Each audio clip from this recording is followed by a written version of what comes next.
Hello, and welcome to another episode of Boundless Body Radio. I'm your host, Casey Ruff, and today we have another amazing guest to introduce to you now. Dr. Molly Maloof's mission is to radically extend our human health span, the number of years free from disease or disability, and maximize human potential by promoting wellness lifestyles that generate optimal health. She is the author of the book, The Spark Factor: Supercharge Your Batteries for Limitless Energy and a Fitter, Stronger, More Resilient Future. As a physician and lecturer, Dr. Molly has spent her career providing personalized medicine services to high performing technology executives, billionaire investors, Silicon Valley entrepreneurs, and Academy Award winning actors. She is a former lecturer within the wellness department of the medical school at Stanford University. Since 2012, she has also worked as an advisor or consultant to more than 40 companies in the digital health, consumer health, and biotechnology industries. Dr. Molly challenges healthcare practitioners as well as industry influencers to rethink health and healthcare in order to reduce costs, improve patient outcomes, and optimize the human condition. Dr. Molly Maloof, what an absolute honor it is to welcome you to Balanced Body Radio. Hey, thanks for having me. Absolutely. Thanks for being on here. It's such an honor to host you. Somebody may have heard that introduction and might assume that you're still in California, but you've actually relocated to Texas. How's that going? I love it that like nobody really knows where I live, but I do live in Texas. But everyone's like, even my friends who live here are like, do you really live here? And I'm like, I'm on airplanes a lot. But Texas is great because it's such an awesome home base. And one of the things that I learned and I've been really perpetuating since the pandemic is this importance of human connection as a big, huge driver of longevity and happiness. And I have to say that the more connected I feel and the more people that I am surrounded by that I love and trust that make me feel safe in the world, the more I feel like I'm flourishing and the more that I feel just overall well-being and I feel more resourced. And so Austin really offers a particularly fun atmosphere filled with music and just great down-to-earth people. And it's a much more embodied city than San Francisco, but I do miss the hyper intellectual, super ambitious, ruthless vibe of San Francisco. I do miss it. So I'll be going back to visit a lot. But there's really no perfect place to live in the world. Like wherever you live is what you make of it. And I do enjoy Austin for a variety of reasons, but the whole country really feels like home to me. That's amazing. It's cool that you get to get out and travel as much as you say you do. That's a really awesome thing. I'll be in Austin actually when this episode releases for KetoCon. I'm super Yeah. looking forward to checking it out. I've heard just the best things about Austin. Yeah. Austin's got certainly a massive biohacking community. And I'm part of a gym called Collective.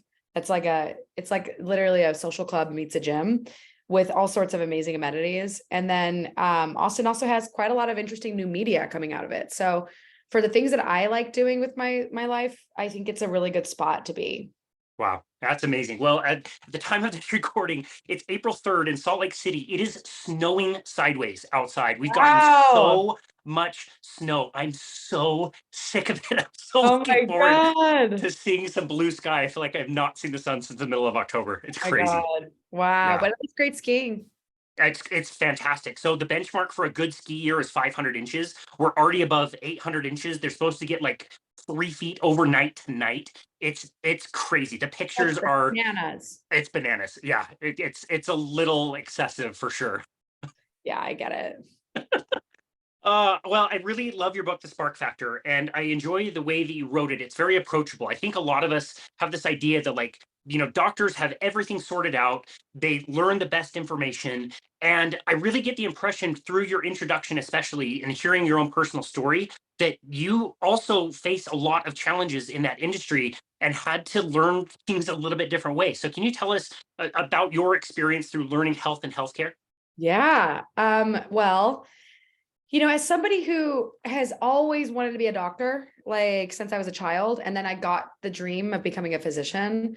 And it was through lots of hard work and many rounds of burnout and overextension that I finally got to medical school. And I found myself really unhappy. And I was like, oh my God, I got to change my lifestyle. And so I started changing all these things about the way I was living my life, which was really beneficial. And I had to do it because I wasn't in a good place.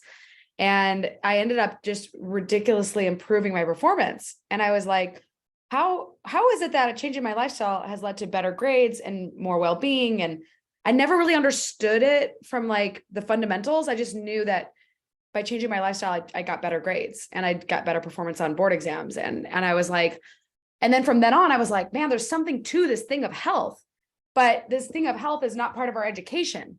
It's like, it's actually this thing that's been separate from my education that I had to actually add to the curriculum of my medical school. And I designed a course called Physician Heal Thyself, Evidence-Based Lifestyle. And it was the first wellness course at the University of Illinois. And it was really a product of me wanting to teach my peers how I improved my performance and health, and ended up being really successful. But then I got to my residency and I was just so out of place. I mean, at the end of the day, there are going to be people who do really well in bureaucracies, and people who join the military, people who go into medicine, people who work at big corporations. They're best suited for work that is part of a larger system. But I have always been a bit of a rebel, and questioning the status quo and thinking about how things could look differently in the world, and also been a bit of futurist, somebody with a lot of foresight. And I did not fit in my residency, and I found myself constantly butting heads with my attendings, and I was kind of the black sheep of the program. And I was so miserable that I was thinking to myself, this system is going to make me sick. I'm going to get sicker and sicker and sicker until I'm diseased, just like everyone I'm seeing. And a lot of my attendings were like visibly ill. Like one of them had lymphoma and was like going to work with massive lymph nodes sticking out of her arms. And I was just thinking to myself, this system is poisonous. And I hate to say it that way because I know a lot of doctors and nurses are listening, but I knew myself, and I'm an extraordinarily empathetic person, and I could feel so much of the pain of my patients. And there just wasn't a good amount of mental wellness training in medical school and residency. So you see all sorts of traumatic things in the world, and then you're expected to just go home and process it on your own and go back to work the next day. And it really wore on me to the point where I was really getting to the point of fully being burned out after only a year and a half of my internship. And then I had just a moment of just clarity. And I was just like, well, I don't really have to do this if I don't want to. But that was really scary, because then I was like, well, if I'm not going to be in the system, where am I going to go? What am I going to do? And fortunately, I was surrounded by some really talented people who were dropouts of their colleges and grad school programs, and were building multi-million-dollar technology companies that were a product of their ingenuity and innovation. And I was like, okay, I'm not stupid. I have a good enough head on my shoulders, and I'm going to figure out how to make money. I'm going to leave my residency, and I'm going to get my license, and I'm going to start my own medical practice. And I'm going to start my own just like journey of figuring out, how do I optimize health instead of just fix sickness? And I'm going to study health, and I'm going to figure out what it's about. And I got a job after I'd gone to Burning Man, and I was in a particularly influential Burning Man camp that was filled with companies like Founders Fund and Facebook and Summit Series. And I was in like all these rationalists. And I was like, whoa, I am really fortunate, but I left Burning Man with a new job that I doubled my income and half my work hours. And I started on a journey into self-discovery, both concurrently working with startups as well as working on my own medical practice. And I got some great mentors that taught me how to optimize health instead of just fix sickness. And I was like, wow, this is a job. It's so cool. And, fast forward 10 years later, and I've worked with actually over 50 companies in personal health technologies, wearable tech, digital health, biotech, foods, and supplements. And so I've had kind of a dream decade of work in the last 10 years. Like, I look back on, really, it was 2012 that I kind of jumped into my own journey, my own path. And now we're 2023. So it's been a solid decade. And I'm in a place in my life where I'm a published author. I got to teach at a top tier institution. I get to work with really cool companies, and I get to work with big organizations and giant like institutions like life insurance companies and new startups. And I get to build, I still have my own medical practice, and I have my own platform building products and services around the science of love and human connection.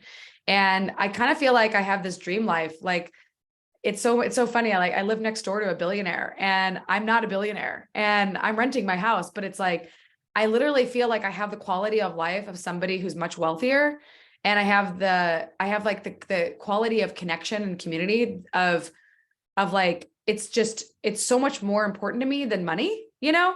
And it's funny because like, I think success is really being able to live your life on your own terms and being satisfied with your existence and not really, I'm not like grasping for more. I'm like excited about whatever's coming next, but it's not coming from a place of like, I have to do this in order to get here, in order to be this. It's more like, how can I fall in love with every moment of my life, every moment of my day, and like be doing work that makes me come alive? And this is a testament to pursuing health, because what health does is health is the ability to adapt and self-manage in the face of adversity. And it's really the product of your energy capacity. And when you tap into something that's much greater than you, and this sort of field of infinite intelligence and beauty that's underneath everything, you not only have more capacity, but you feel more purpose. And that's my life in a nutshell. It came with lots and lots of work and effort and lots of pain and suffering. But like it's something that I think is going to be eventually available to everybody. And I'm trying to create a world where people can flourish and not just survive. Okay, should we just end the episode there? Ha! Let's Great just end it. monologue, right? That's it. I'm really good at these monologues. We're done. That was the best monologue ever. That was fantastic and so well explained. I really, really love that. I recall during an episode of Joe Rogan, this was probably 2017 or 2018. It was before we started our business, and I wish I would have listened to this statement earlier in our career and starting our business, but I remember him having a discussion with somebody and saying, look, it's 2018 or whatever it is. There's no rules. There's no limitations. There are systems that you don't need to be a part of. You can get out of it. If you want to learn how to run a business, watch some YouTube on a weekend, start a business, start a website. You can do whatever you want. What a cool example that you are of that. Yeah, it's true. But I have to say, like, if it wasn't for my community of people that supported me and gave me, like, saw me and were like, look, we believe in you, you believe in you. And I was like, I believe in me. And you got to start with self compassion, just believing in yourself. And what I do know is a reality for a lot of people is a lot of people have trauma that's unresolved. And that is like malware running in the back of their brain, inhibiting them from really fully realizing their potential. And I'm so excited about this next generation of products and services and technologies that are coming, because like there's literally going to be electroceutical frequency-based technologies that are going to literally shift your brain state into where you want it to be. And it's just right around the corner. I mean, like the solutions to healing for the masses at scale are coming, and they're going to be faster and cheaper and easier and like better than all the drugs that we've got that are available to people. And I'm just like so optimistic and so excited about being a part of part of what I'm here to do is like threefold, right? Like I'm here to be a leader in the space of health and medicine, showing that there's an example of a doctor who can do things differently. And then I'm here to promote and educate the masses through media. And then I'm also here to build products and services in concert with other companies and with my own company to create pathways for people to transform. And to me, like, this is like I'm living a dream that I didn't even know was possible. And it's just getting better and better every day. But I also am here to show people that like, we can change society collectively. Like we can come together and we can generate like a better world. And we have to stay optimistic. Because there's so much negativity and there's so much pessimism and there's so much fear. And it's just holding us back from being able to operate from a state of courage and reason and love. And that's where you can really manifest more than anything. Yeah, that's amazing. I hope that pairs well with this generation that's coming up as well. I've noticed with a lot of my clients that are under 20, they're pretty smart. They're asking some They're super smart. They ask good questions, and they realize that the way things are going, it's not working, and they recognize it. I have definitely noticed that. I've seen some extraordinarily smart young people. And I also have talked to so many young people who have so much pain, and I see myself in them and who I used to be and what I used to feel like all the time. And I'm like, man, if only we can help them leapfrog over those burdens that like, I am such a fundamentally different person than I was in my 20s. And I'm just like, man, if young people can deal with their shit when they're 21 versus 31, then we're going to have hope for humanity. But Yeah. I'm really excited about the fact that there's so many young people that are really starting to recognize that like they want stable partnership, they want family, they want to have these core values. And there's almost a pendulum swinging back in the direction of like, we all really know what matters, and it's family and community. Like that's really the fundamental thing that matters in life. And if you don't realize that, you're missing out, because that's so much more important than money and power.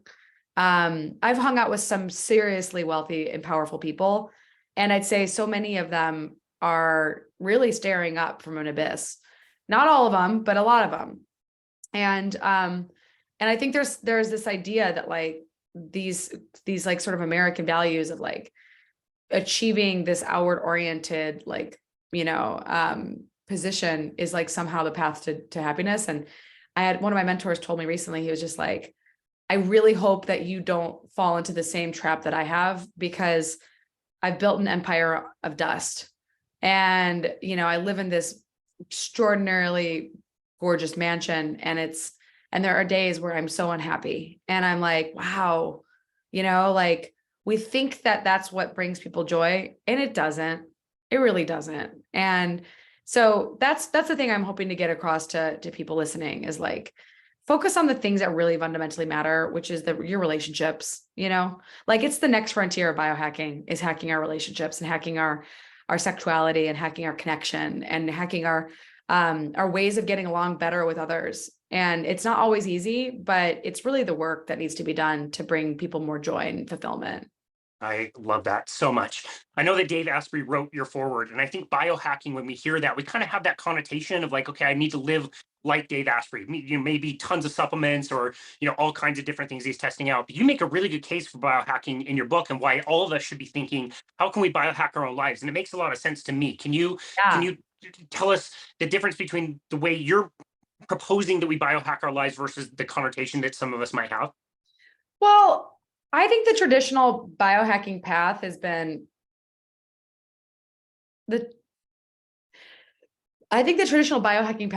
a little bit about trial and error. And one of the things that I'm hoping to help people learn is that there is a path of biohacking scientifically. And it's really about taking the scientific method and applying it to your own N=1, study of you. And I really like my friend Joe Cohen's website, Self-Hacked, because there's more and more products and services available to people to actually do these N=1 studies. But it's really, one of the things that I've always kind of emphasized is like, what you can measure, you can change. And even though I'm more and more interested in the psycho-spiritual realms of biohacking, because it's just the frontier and there's a lot of really cool stuff happening in that space, I still believe that we do need to look at empiricism as much as possible, so that we're not just randomly doing experiments on ourselves. So in my practice, I gather a lot of data on my clients, and I gather a lot of laboratory tests, and I really start to come up with hypotheses of what I think is going on based on this information, so that we can come up with a plan. So it's a mixture of the scientific method meets the SOAP note in medicine, which is a subjective, objective assessment and plan. And when you combine this hypothesis generation with data gathering, with assessment creation, and then with testing, you get this cycle of health optimization, which is about systematically looking at different places in your health that can be altered and changed. So most people are deficient in vitamin D, or in magnesium, and omegas, and B vitamins, and hydration, and exercise, and sunlight, and human connection, and proper nutrition. And so those are all areas that you can really systematically say, okay, let's just like look at my lifestyle. What time am I going to bed? What time am I waking up? Put on an Oura ring. It'll tell you a lot about yourself. I need to charge mine actually. So let me put that in over here. It's funny because I'm just like, it's definitely out of batteries. But I was just thinking about that. I was like, oh yeah, I gotta remember to charge it. But I love the Oura ring. I love the blood sugar monitor. And it's not about being perfect, but it's about really looking honestly at what's going on in your life and your body, and trying to come up with a decision system for yourself of like, well, how optimal do you really want to be? Do you want to be perfect or do you want to be happy? Because like what I've learned is that when I was the most perfect at health optimization, when I lived in San Francisco, I wasn't happy. And so now I'm about like more like 90%. And I'm like, I think if you can really take the 80-20 rule into your life, you're going to live a really good life and you're going to enjoy it. Versus like, if you're trying to 100% be perfect all the time, you're just going to be kind of limited. And like, I like to party and I don't drink, but I do like to go out with my friends. And sometimes I stay up till 3 a.m. on a weekend at a birthday party. And, I basically was with my friends and we were all just like cuddling and connecting and laughing. And I have to say that like sometimes that's more important to me than getting perfect rest on a weekend, like I find it's all about like figuring out what are you trying to optimize for. And to me, one of the things that's my general rules is like I try to take every opportunity I can to connect with people because I'm genuinely more happy. But I'm also an extrovert. So I understand that not everybody is an extrovert. Not everyone needs as much human connection as I do. But it does seem to like, I seem to get a lot of problem solved when I go out with my friends and I get insights and I get advice. And it's almost like, it's funny that like answers will come to me faster. So I don't know. Like, I think that you can be a biohacker and be imperfect, but still be moving in the direction of better and better health. Yeah. No, that's very well explained. I really appreciate that. In the first chapter of your book, you do a great job, I guess, section of your book, you do a really great job identifying the problem. Can you tell us what is the human energy crisis? So if you look in the big picture of the world, we are having a crisis of this, we're basically having like a environmental catastrophe, whether you believe it or not. And there's a big problem of people using too many gas powered vehicles and too much gas in general, right? It's not good for the atmosphere. Well, similarly, we've created a food system that's very much dependent on carbohydrates. And as a result, and I would say also vegetable oils. And so these refined carbohydrates and these refined vegetable oils that are industrially produced, that are being fed to cattle, which is making sick animals. It's this whole system of like feeding people the wrong fuel and feeding animals the wrong fuel and ending up with, unfortunately, dysregulated metabolism. And so your mitochondria are the seat of health or disease. And when the metabolism breaks, so does the body, so does the mind. You'll start getting brain fog. You'll start getting pain physically because voltage is healing, but lack of voltage is pain. And people are like want to label all these different conditions with all these different names, but the vast majority of mental illness and metabolic illness is due to mitochondrial dysfunction. And if you haven't read the book Brain Energy by Christopher Palmer, Fantastic. It's a freaking great book. That book, along with my book, The Spark Factor, is going to give you a very well-rounded view of how metabolic health is affecting mental health and physical health.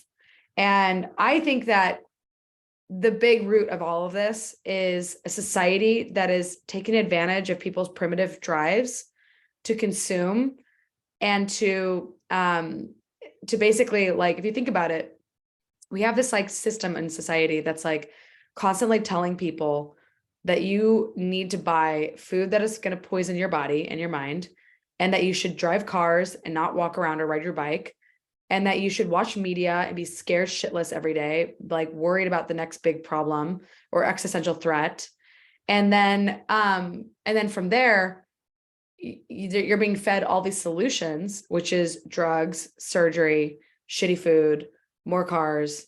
And it's like this problem that's leading to mitochondrial dysfunction. So mitochondria they function best when they're fed the right fuel, and when your body's moving to send the signal to make more of them, and when you have a healthy amount of stress so that it doesn't break the system, because mitochondrial allostatic load is the cumulative amount of stress on the system before it breaks. And that's not even to mention the amount of toxicity in the environment, in the air and the water, and in the products and the chemicals in our homes. And on top of that, the amount of, infectious disease that's still plaguing society, the amount of mold toxicity and viruses and bacterial infections that people don't even realize that they have until they finally get a diagnosis.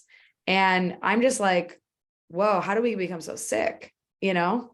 And we're really disconnected from nature, and we're disconnected from the things that we need, that we're genetically predisposed to need, which is movement, sunlight, connection, and healthy food. Yeah. No, that's fantastic. Can you comment a little bit about the scale of this type of problem? Like, are we talking a majority of people? Are we talking a minority of people? Like, what are we talking as far as scale? I mean, if you look at the obesity epidemic, it's just getting greater and greater and greater. But there's also a massive epidemic of people who are over fat and normal weight. So this is not just about obesity anymore. Like, I think something like only 8% of the American population is metabolically healthy. That's massive. That is like the majority of the country is metabolically unwell. That is insane if you think about it, because now where everyone's like, well, why are we so sick? Well, it's like everyone's metabolism is deranged, you know? Like that's bonkers. And it's not surprising that people are shooting up schools and like crowds, because people self-destruct when their brains malfunction. And almost all of these people who commit these atrocities are mentally unwell, you know? And a lot of them are on SSRIs, which is even scarier. That's Because scary. like, you know, and one of the things that I read was like a lot of these people who are committing these horrible crimes are actually committing suicide almost always. And it's just before they're about to kill themselves, they kill a bunch of people. It's really a tragedy. That is. Yeah, that's so sad. I love the way that you ask your readers to kind of assess their own energy, and you almost compare it to like a video game character that has a battery and kind of allows the reader to self-assess what their energy is like. And if most of us are deficient in that energy, we've talked about a few things, but what are some of the more major things that you would like people to do, to consider, or maybe to change so that they can start to improve their metabolic health? What's, in your opinion, like the biggest lever that you can pull of all the things you've already mentioned? Um, well, first and foremost, you got to get your blood sugar stable. It's hard to do. Takes a lot of discipline. There's a really good Instagram account that my friend runs called Nest Wellness. And it's like she literally shows like the type of recipes that really work for blood sugar. And the more and more you can just like focus on getting your blood sugar stabilized and figuring out what that's going to look like for you. For me, it's a more ancestral diet. For a lot of other people, it's going to be potentially even a Mediterranean diet. Some people even thrive on a vegetarian or vegan diet. That's not my body, but you got to find the right diet that's going to work for your metabolism. And one of the things in my book presupposes is that there isn't a diet for all people. And so we need to stop demonizing each side of the metabolic or the nutritional spectrum, because there are people that are going to thrive on a vegetarian, vegan, and keto type diet. Or sorry, there's people who are going to thrive on a vegetarian and vegan diet. There's people who are going to thrive on more of a Mediterranean zone, sort of middle ground diet. And there's people who are going to thrive more on a paleo ancestral keto diet. And then there's people who are going to be more balanced and kind of vacillate between both ends. But I don't really understand why there's so much animosity about food, because it's like, so what if somebody wants to eat a certain way? Like, all power to them. If that works for them, great. And I'm just kind of tired of the whole warring dietary tribes. I just think like you find what works for you and you stick with it, and most of the time eating whole foods, real whole foods of like ingredients, is going to be the path to the best response in your blood sugar. Yeah, that's fantastic. I think that's a wonderful marker to check out as well. We talked about some of the things that maybe we can bring down, like eating less of the refined carbohydrates and seed oils. What does that mean for most people to eat more of? I think that like, okay, so fruits and vegetables have been demonized by a lot of the paleo people, but there's so much evidence that fruits and vegetables are such an incredible source of phytonutrients and fiber and polyphenols and things that can feed the gut. And so I'm like, I do think that biohacking the diet that works for you, maybe looking at things like foods that activate histamine for people who are more atopic and have asthma and eczema. People who struggle with those conditions do need to be more careful with histamine inducing foods that can cause mast cell degranulation. People who struggle with kidney stones and maybe even joint pain might need to look at oxalates and be a little bit more careful with those. Some people do really well on a lectin avoidance diet. Some people who have autoimmunity should look at things like a Wahls protocol And like, what I have found is that when I eat a diet largely of meat and vegetables, fruits, nuts, and seeds, and like seaweeds, like I feel awesome. And to me, like that's what I figured out works for me. I don't do a lot of grain. Occasionally I'll eat some grain, like, but not often. Like I did a really wonderful naughty meal yesterday that was so delicious from this place called Picnic. It was like a gluten-free chicken and waffles. And I think like once in a while you gotta have some fun. Like I rarely eat fried food, but they use avocado oil, they use gluten-free flours, they use they use pastured chicken. Like it was expensive. It was like, it was an expensive meal, but they use Vital Farms eggs. And like once a week, if you have yourself a splurge of something that really feels good, then great, do it. But most of the time what I eat is like high quality meats, vegetables, nuts, seeds, fruits. And it's a very paleo diet. That's what I found works. I've tried veganism, didn't work for me. It's just too high carb for my metabolism. Yeah. But you can't really avoid the argument around like the people that I think look the healthiest in my community are the people who eat proper amounts of protein and get exercise. So Yeah. I think there's a lot of arguments around protein consumption, but specifically when you're starting to age and you're like trying to maintain muscle mass, you can't really ignore protein. Yeah. And I see a lot of deficient protein consumption in the world, and it's kind of problematic. It's a huge problem. I mean, we're proponents, excuse me, of the carnivore diet around here that seems to work well for us. We don't yell it from the streets. We have people come to us if they want to help and have questions or whatever. But across the board, I think that advice is just so helpful. Like get a little bit more, like try animal protein if you can. It's going to be Yeah. way harder if you're vegan, vegetarian, but at least try to focus on the protein, and adding more of that protein in will automatically kind of make all the other crap just kind of fall down to a lower level. And you're right. Like if you do a Yeah. splurge once a week, that's not the bulk of your diet. That's not what you're doing every single day. It's not going to be that big of a problem. Yeah, exactly. I really do think that weightlifting is so fundamental to a great body and great health. So I'm one of my frontiers of my own personal health is like I'm in good shape and I like the way I look. I'm a little bit more like curvaceous than I was when I was in my early 30s. But when I was in my early 30s, I was starving myself on stimulants, like late 20s, early 30s. I was on Adderall and I was not eating enough. And so one of the things that I'm really excited about this next chapter is there's a bunch of coaches out there that like train you to up your calorie intake. And like, I think I'm probably at like 1,500 calories a day, but I'm really looking forward to getting up to like 2,500 a day. Cool. And so I'm working with a coach and we're like working on my diet and my exercise to like get my metabolism up even higher. And that's really exciting because I know a lot about health and I know that like my labs look fantastic and my brain feels good and my body feels healthy and I don't have any pain. But I know that like when I see the body type that I'm looking to accomplish in the next 10 years, it's like I'm going to be in like really good shape in like a year and a half. Like I think it'll probably take me about a year to get to the shape I want to get into, but I'm like stoked about that frontier because most of my 30s were just really dedicated to working really, really, really, really hard. And I was doing yoga and weightlifting and some running, but the next frontier is like not full on bodybuilding, but definitely like body composition shifting, Cool. like I'm looking to get an even higher percentage of even lower body fat and even higher muscle tone.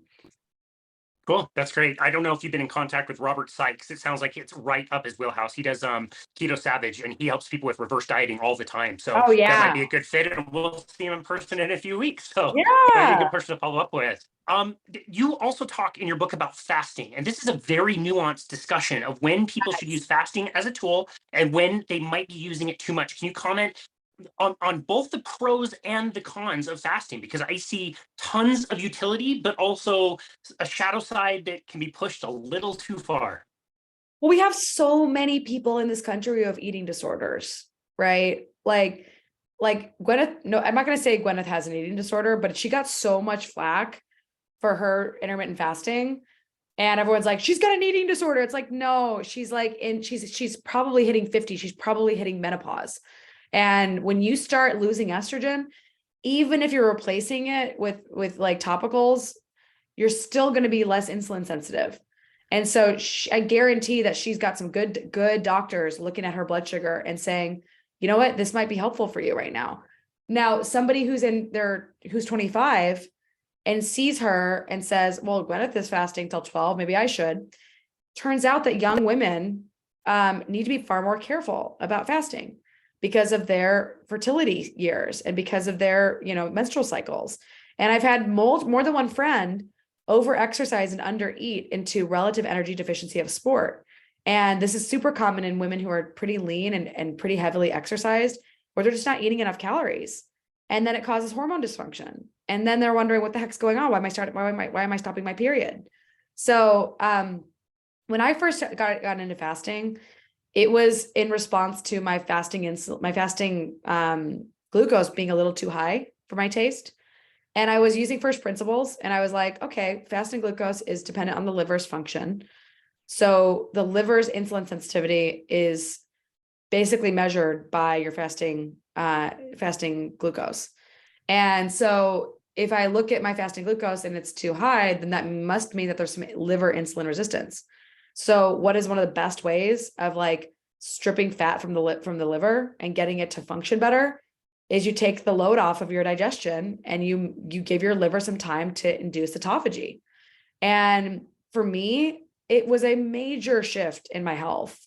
But fun fact, it also accidentally led to a spiritual awakening. So a lot of people don't know this about fasting, but it's been a part of almost every religion in history. So I would be very careful for people who are also spiritual and doing a fair amount of fasting, because you can literally you can induce a pretty intense life change from fasting alone. And it was after a 3-day fast with a friend in Sonoma, where I was doing all of the biohacks you can imagine to optimize energy capacity. I was in Sonoma, I was in the sun, I'm getting all this structured water in my skin. I'm optimizing my circadian rhythms. I'm getting rest and relaxation. I'm meditating. I'm breaking a 2-day fast with a really amazing farm to table meal. And I'm kind of turned on because I thought I was on a date, but he wasn't really interested and he was working with his own issues with his mood. And long story short, I go back to my place in San Francisco and I have a connection with my community. So I'm all plugged in and I'm just glowing fluorescently with health and life and vitality. And that night I just had like a full on Kundalini awakening experience. And I'm thinking to myself, what is this about? What is this thing? And I had asked the universe for a taste of enlightenment. I wanted some, I had gone through a lot of emotional challenges and a business readjustment and a breakup. And I was in a pretty rough spot. And just be really careful what you want to manifest, because it may come to you very quickly. And it set me on a completely different path. So the funny thing is, since being kind of activated in that way, I don't fast as much because my body is just it knows what it wants and it knows what it doesn't want. But I've also been under a lot more stress the last few years because of the pandemic. So I would say that fasting is a really important tool in the toolbox, but it's also something that people need to recognize is really, really, really powerful stuff. And it's not for everybody. And it's really best suited for people with metabolic dysfunction and people who have themselves, they have to be pretty, I think you should be pretty grounded in reality. I'm not saying you shouldn't do it if you have mental illness or anything, but I think you should be a little bit more careful if you have things like bipolar or because I do think that a lot of people don't fully realize that it does raise this it just increase energy in your body, and there's a big cleansing process that can happen, and it can just be it can be a really powerful mechanism for health and healing. I think people with PCOS and insulin resistance and prediabetes and diabetes are really the best suited for fasting, as well as people with obesity and metabolic inflexibility. But you have to look at your stress levels, because if your stress levels are off the charts, fasting is going to add stress to the stress cup. And so first thing you got to focus on is stress management before you even think about fasting. Fasting can improve vagal tone and can improve your ability to be more resilient, and taught me I can travel across countries and be able to go without food for days if I need to, that's a huge survival advantage that before the pandemic, I was like, I wonder if people realize this about fasting, but it's kind of a survival tool. Like if you don't have good capacity to fast, like you're kind of screwed if you get food cut off for a few days, you know? So I do think it's an important skill to have, but I really try to break it down in the book as like, here's who should fast, here should not fast, here's why you should fast, here's why you should not. And I'm trying to bring a discussion to the, because I got a lot of flack for even, I had way more content on fasting in the book that I cut because I got so much feedback from scientists and friends of mine who read the book and they were like, I don't know about this prolonged fasting stuff. It seems a little, woo. And I'm like, yeah, you say that, but like, I actually think it's really powerful. And, it's funny because like, I do think that there's still a lot of controversy.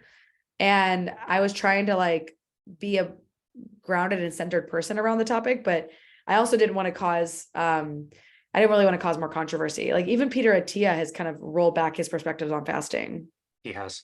You Yeah. know? Yeah. But He I think has. it's No, people probably from his own experience of being insanely stressed out and realizing, oh shit, this doesn't work when I'm stressed, this is too much. At this time for me right now, this is too much. Yeah. No, people lose their minds when you talk about fasting. And you have to be really careful about how you explain it too, because the definition of fasting is not eating. Like people think of that as it does have to be a 5 day, 7 day, maybe a month long, whatever. Like you can also do, what I would consider like time restricted eating and maybe just not eat as many hours during a single day. And that might be okay for some people. Yeah, exactly. We mentioned exercise just a little bit. I want to go a little deeper there. How have you evolved your thinking around exercise? What do you think is the most beneficial way that we can be moving our bodies? Well, in the book, I talk a lot about some of the more important facets of exercise being, weight training, flexibility, cardio, HIIT training, and just the importance of non-exercise activity thermogenesis. But one of the things that I think is really important for people to realize is that like the vast majority of people should just be trying to get some weightlifting in 2 to 3 days a week, maybe 4 if you're trying to really build muscle. And obviously 5 if you're a bodybuilder, but like the cardio discussion has really changed a lot for a lot of people. Like there's this realization that we need a lot less cardio than we thought we did, but we still need to sprint on occasion and really rev up that heart rate. But that chronic cardio and that excessive HIIT training that people have been doing with like Orange Theory and berries, like it's starting to become evident that it's maybe not healthy long-term to do that much HIIT. And so I shy away from that stuff because I think it's a little too intense. People are already so stressed as it is. But I'm like, one of the things that I'm particularly interested in learning more about is like animal movement and martial arts. And so I think the key for most people is figuring out what makes them come alive and what do they look forward to doing? What do they really enjoy? What do you like to do? Not what you have to do, but what do you look forward to doing? Yeah, no, I love that. I think the animal moves kind of movement itself is so interesting and just is an accessible and easy way that most people can learn how to use their bodies and the ways that humans are designed. Like we can do so many different things that other animals are not able to do. Like if you look at our Olympics and all the different sports that we can do really well at, you couldn't do the same thing for other species of animals. They can only do like their 1 or 2 specific things that they do. But as humans, we need to move in such a variety of different ways. And so incorporating any of that is fantastic. And I noticed the same thing. I worked on a metabolic cart for over a decade, and anybody who overexercised and pushed their heart rate too high, too frequently, especially when it was paired with the diet in January, you're going to crash your metabolism. And it's not that Yeah. easy to get it back. It takes a long time and a lot of work. And you are going to be cold and pissy and probably have autoimmune issues and have all kinds of problems to be able to get back that metabolism that you've crushed. Yeah. And I think most people need to start with let's start with non-exercise activity thermogenesis. Like we're all sitting too much. Like the last, few hours of my day was just, I have a treadmill desk that I'm just going to set up. And it's like, cause I noticed I just need to move more throughout the day, like I'm moving too little, got to get more exercise in. It's just not good to sit at desks all day long and negates a lot of the exercise you do. Totally. That's such a great point. We're basically going to skip the entire like middle part of your book, like all the best stuff. so we can get to the end. I want to talk about your conclusion and the importance of human connection. But before we jump to there, I want to say, like, is there one or two other things from everything that you've written that you really want to hammer home for people as far as lifestyle things that they can manage? We've talked nutrition and fasting. We've Yeah, talked about exercise. stress, What are some other key stress. things? Stress. So sleep and stress. Okay. So they really go hand in hand. And I put sleep in the stress section of the book on purpose because your sleep is a reflection of your daytime stress. And when I sleep really well. And the only time I haven't slept well in the last year has been when my stress levels were overflowing into my evening. And so I'm actively trying to figure out how to hack this for clients of mine because there's so much emotion that is not felt in a lot of people's lives, and it will come out in it'll really come out in the evening and in the subconscious. And your sleep is when your subconscious starts to awaken. And then if you're not really dealing with the stuff that's under the surface during the day, it's going to rear its ugly head at night. So I think it's really, really important for people to really do the work to deal with their daytime stress and triangulate where does it come from, and then really take measures to improve it. And the biggest sources of stress that people have, by the way, I just have the cutest little squirrel outside, like on this tree, like chilling and relaxing. And I'm staring at this guy, he's staring at me, and it's the cutest thing. I can't get over it. So like, That's fantastic. I'm not editing that out. That's fantastic. I'm like watching this, like he's like lounging in the tree. He's not even like sitting up straight. He's like his chin's like on the side of this. It's the cutest thing. Anyway, so that's amazing. Can I just comment on that and say that that's how I know that you have a great lifestyle. When you can appreciate the simple, stupid, simple little things that we all miss, like the robin that's sitting in the tree is just like joyful. It's amazing. That to me tells me everything I need to know about your lifestyle. You're just snuggling in the tree. Like he's like literally like laying like on the tree like it was like a beach chair. It's so cute. Anyway, so long story short, like I did not fully comprehend how stress was affecting my nervous system until I left San Francisco. And I was living in this like really, really challenging part of the mission because there was like prostitution and drug addiction and arson fires. And it was like really gritty and noise pollution. I lived by a highway, so there was air pollution. And so here I am. And then I lived in a place that had mold.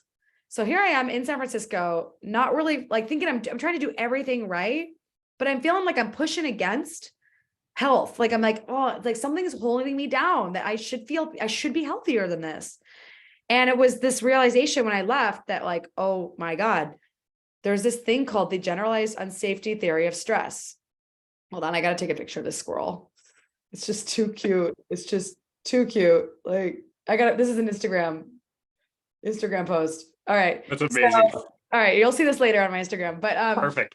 So I was, doing all this research on stress, right? And I knew this thing called, the Holmes Raw rating score. And I was like, okay, that's one way to think about stress. It's like just big life events are stressful. That's kind of like old science, right? So yeah, of course, big life acute events can be stressful, but often those are the things that make you stronger because they're not usually chronic. They're usually like an acute stress. Now, then there's the perceived stress scale, which is like, how stressed do you feel? And I noticed that people who perceive higher stress levels are actually more stressed out because they're getting this added stress from the subjective interpretation of objective events. And it's like multiplying the stress in their lives. But then I was like, whoa, what about all the metabolic stressors, like the poor quality air and the pollution and like the sound pollution and like the fact that your nervous system is on high alert if you're living in an environment where you don't know your neighbors, where there might be, like when I was in San Francisco, there was regularly forest fires. So there's smoke in the air. I didn't know my neighbors. I didn't feel safe in my neighborhood. And it was really loud all the time. And so that's really stressful. But then also obesity and low VO2 max, not having good metabolic fitness, being able to escape danger if you need to, that sends a signal to your cells that you're not safe. And then people who live on the street, like homeless people, who have to be awake during the day and they're awake during the night and they're asleep during the day. People who have like these disrupted circadian rhythms, it's really stressful on the nervous system. Especially because like They don't feel safe at all ever because they don't have a roof over their head. They don't have community connection. And every time the police are trying to break apart these little street communities, they're like breaking apart the one source of safety these people have, which is people. So I really got this different perspective on stress. And that's that your brain in a safe environment, surrounded by safe people with a roof over your head, it's gonna be able to turn off the resting potential of the resting stress signaling that's like there. Unless you are told that you are safe, there is this system of your brain that will be on hypervigilance until then. And then I started studying trauma because I was studying psychedelic medicine. And I was like, what is this whole thing about trauma? Like how does trauma change the nervous system? And what trauma is like a stressful life event, a traumatic experience that's being recognized by the nervous system as still present memory. And it's not in the long-term memory. So you're constantly surveying the environment, thinking that you're not safe. So the real conclusion to all of this is that your brain needs safety signaling to turn off stress signaling. And when you look at like most doctors' training, they all know that stress causes disease, but they don't know how to help you figure out where your stress is coming from, you know? And that's one of the things that I do in the book and that I do with my clients is like help you triangulate, like where does this stress come from? Because the biggest way to deal with stress is to deal with the source.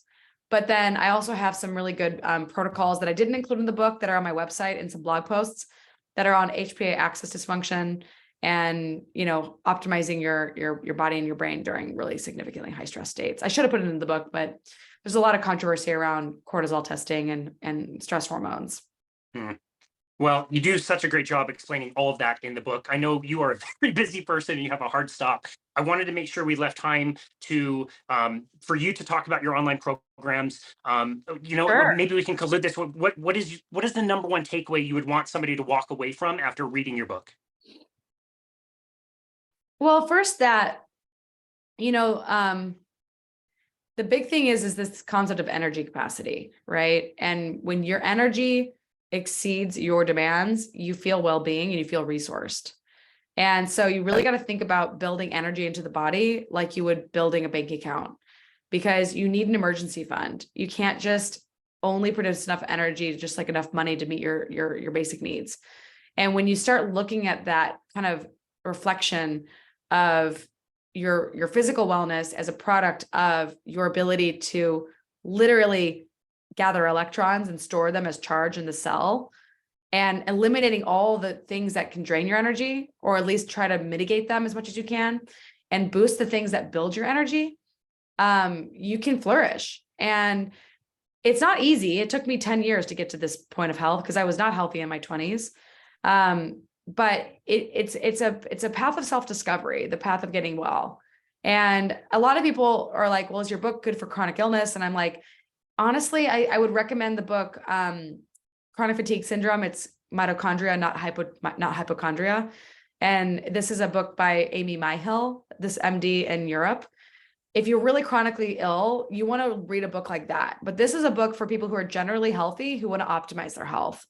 And so I have a course that's based off the course that I taught at Stanford called Your Healthspan Journey. And you can find it on my website. And it's basically like, I would say a very affordable, like extraordinarily like detailed curriculum on health optimization. And I've already had some health coaches take it and they're just like, this is so good. So if you're really interested in learning more from me and you want to go deeper into metabolic health, I would recommend the course. That's fantastic. This conversation has been wonderful. Dr. Molly, where would you like people to go to find you and connect with you in your work and access that course? Definitely find me on Instagram at drmolly.co. Find my website, www.drmolly.co. And I'm on LinkedIn and Twitter at Molly Maloof, MD. Perfect. We'll link all of that. If somebody were to look you up on Instagram, they're going to see a picture of a very cute squirrel. It's great. Yeah, totally. Today. That's awesome. Squirrel lounging on a tree and about outside my house. Still just totally chilling. Yeah, dude, he That's left. great. He saw me. I took the photo. And he was like, I didn't consent to that photo. I'm out of here. Deuces. Yeah. Well, this has been amazing. I really enjoy your work and I've really enjoyed this conversation. Thank So you thank so you much. so very much, Molly. I really appreciate it. And thank you Yeah, for let's taking hit me up time. when you're in town so we can hang. Absolutely. Yeah, that All sounds right, great. We'll see you in a few cool. weeks. Thank Bye. you. And this has been another episode of Boundless Body Radio.